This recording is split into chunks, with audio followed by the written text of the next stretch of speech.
Mastering time expressions. At, on, and in. Hello, everyone. Welcome back to our English language learning series. Today, we're going to focus on a very interesting part of English, time expressions. More specifically, we're going to unravel the mystery of using at, on, and in with time expressions. Understanding this will really help improve your spoken and written English, so let's dive right in. At is used for precise times. We generally use it to denote specific hours, minutes, or periods of the day. For example, at 6 o'clock, at noon, at midnight. It's also commonly used with certain set phrases, like at night, at the weekend, more common in British English. In American English, you'll often hear on the weekend. So, remember, when you're talking about specific times or set phrases, at is the preposition you want.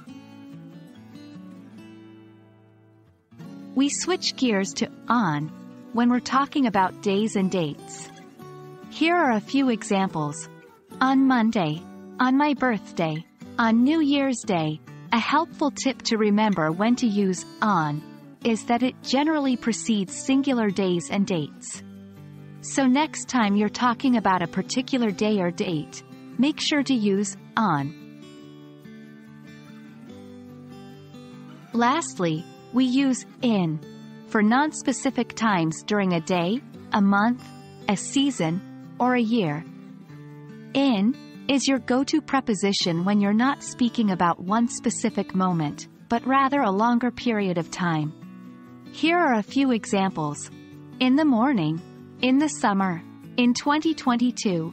So, when you're talking about periods of time that span more than a single day, in is the preposition that suits best.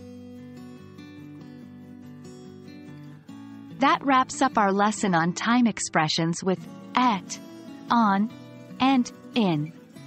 Remember, at is for specific times, on is for days and dates, and in is for longer periods of time.